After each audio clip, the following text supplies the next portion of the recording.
So it looks like Apple's entry-level iPad, the 9th generation iPad which released in September of 2021, is going to be getting a much needed update.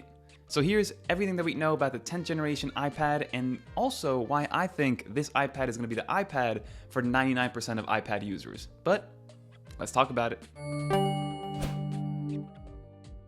So currently in Apple's iPad lineup, the only iPad that still has the same form factor and design language as the original 2010 iPad is that entry-level $329 9th generation iPad. Over the last 10 years, Apple's kind of been iterating on their iPad lineup, but they kept this one in that entry-level silo, and every single year they usually just update the internal chip. Maybe every 2 years they increase the screen size. So I think we went from 9.7 inches to now 10.2 inches in screen size. And then obviously we got rid of the home button for the Touch ID home button, but still there is kind of a physical button, and it's the last one in iPad's lineup that looks anything like the original one. But now, 12 years later, it looks like that's finally going to change. So let's talk about what we're going to expect in terms of internal changes for this iPad before we talk about the new redesign. So firstly, it should be going from the A13 Bionic to the A14 Bionic, and currently the A14 Bionic chip sits in the iPhone 12 and the iPad Air 4. Not the iPad Air 5, but the iPad Air 4. So the A14 is a very capable chip. It's not going to have crazy gains compared to the A13 Bionic. Expect about a 30% bump in performance and, GPU and CPU performance, but overall, it's still just going to have 4 gigs of RAM on that A14 Bionic. But again, keep in mind, this is the entry-level iPad, so $329 right now, but the A14 will be coming to the 10th generation entry-level iPad. One thing to take note of, and something that you probably should not expect with this iPad, which is kind of, on the sadder side, because if Stage Manager was brought over to this iPad, and who knows, Apple might wow us with the A14 Bionic being able to just use Stage Manager on 4 gigs of RAM, but as of right now, you need an M1 processor in your iPad to use something like Stage Manager, and it's because the M1 processor comes with 8 gigs of unified memory as a baseline, and that is apparently what Stage Manager needs in order to run. So this 10th generation iPad will not be getting Stage Manager, but still, at $329, it won't be too much to complain about because not a lot of people will A, know what Stage Manager even is, and B, will have any real use for it at that entry-level iPad.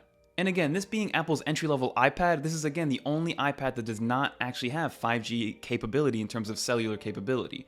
Right now, if you go to Apple's website and buy yourself a brand new 9th generation iPad with data, you can only get 4G LTE on it. So with the new 10th generation, the 2022 iPad, we should be getting 5G capabilities in there, but do expect that also to come with a price hike. Currently, it's about $120 to upgrade to a cellular version of the 9th generation iPad, but the moment Apple started to kick in 5G capable iPads, it's actually a $200 upgrade, which is what we see with the iPad Pros, the M1 iPad Air, and also the iPad Mini with 5G. So in terms of internal hardware, we will be getting, like I said, the 5G capability and that A14 Bionic, but now let's talk about the external hardware because this is where things are going to get, pretty nice in terms of how it's going to unify the entire iPad lineup.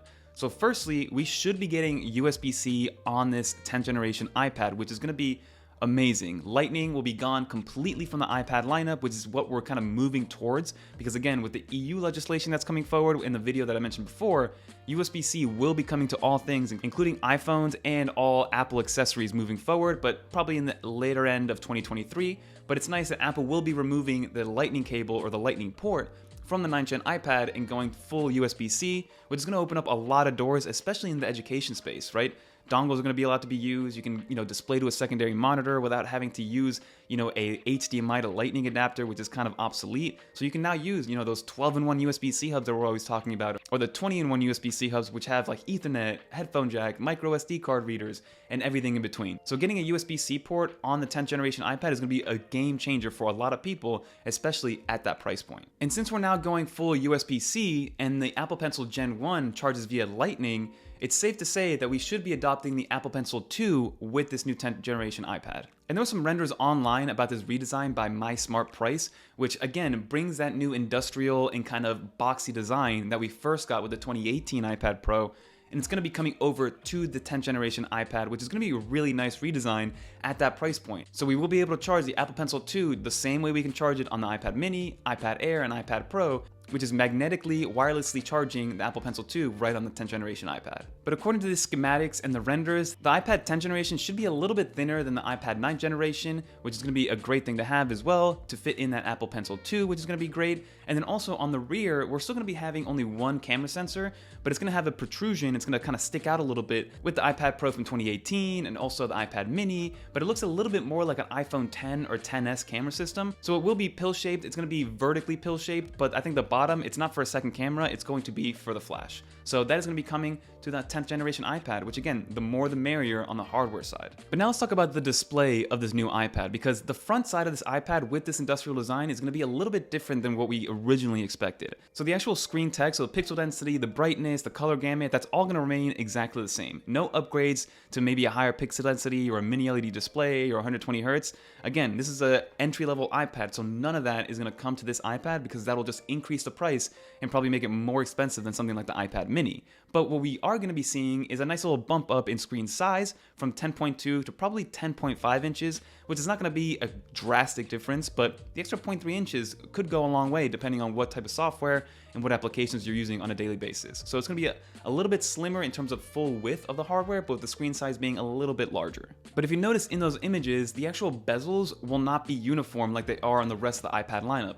The actual front of the iPad is going to have a very familiar kind of face to it because we're still going to be keeping the Touch ID home button on the front. So the top and bottom bezels will be symmetrical but a little bit thicker than the right and left side bezels, which will also be symmetrical but a lot thinner because it's going to still have that same screen and front design language as the iPad 9th generation has had for the last 10 years. So expect it to have that industrial squared off design, but with the front side still having the home button and the larger bezels on the forehead and on the chin.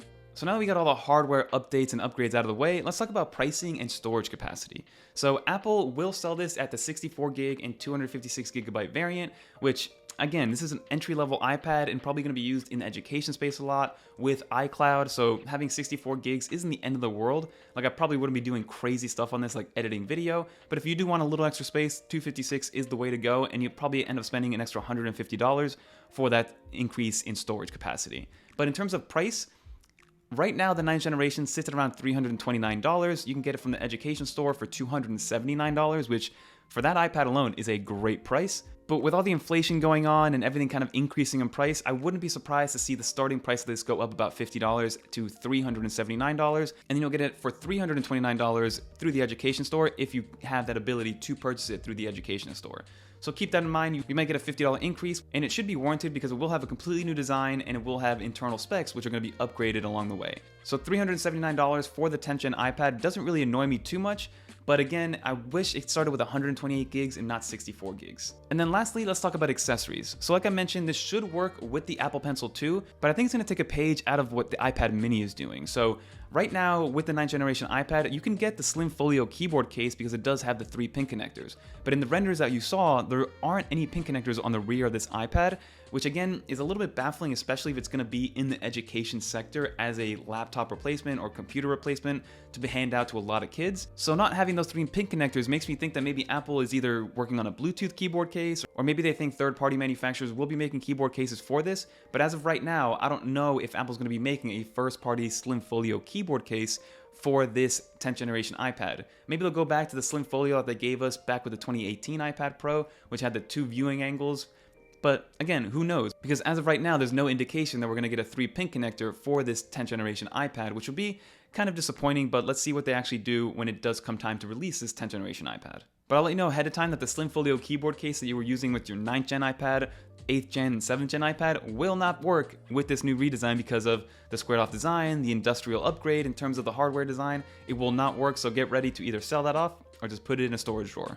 So in terms of release date for this iPad, Apple still has 2 events left to go for the remainder of this year. They have their September event, which they'll announce the new Apple Watch and the new iPhones. And then usually around late October and early November, they'll have their like Mac and iPad event, which we should be getting a new iPad Pro. But then also that is when we think iPadOS 16, because iPadOS 16 is supposed to be delayed until October, they'll release iPadOS 16 to the entire public then, alongside a new iPad Pro and probably this 10th generation iPad, which will be good to see. So expect pre-orders to start late October, with deliveries coming in early to mid-November. But that is everything we know about this 10th gen iPad that should be releasing at the end of this year. Shout out to Felipe for writing this 9 to 5 article that inspired this video. I'll link that article down below if you guys do want to take that for a quick read. But that's going to do it for this video. If you guys didn't make it to the very end, leave a little dolphin in the comments down below so I know you made it to the end. And also leave some comments down below. Are you guys in the space for a 10th generation iPad? Or if you go for an iPad to use around the house, do you go iPad Air, iPad Mini? Let me know in the comments down below. I'm always curious to know because I believe this iPad is going to be the iPad for most people, especially in the US. You know, with that price point, the new design, and then all the peripherals that'll eventually start working with it, especially through third-party manufacturers, it's going to be hard because with $500, you can get a nice little computer setup with this new 10th generation iPad. But that's going to do it for this video, everybody. If you want to watch some more videos like this, click on one of these two videos right here. But until next time, I'm Fernando, and I'm out of here. Peace.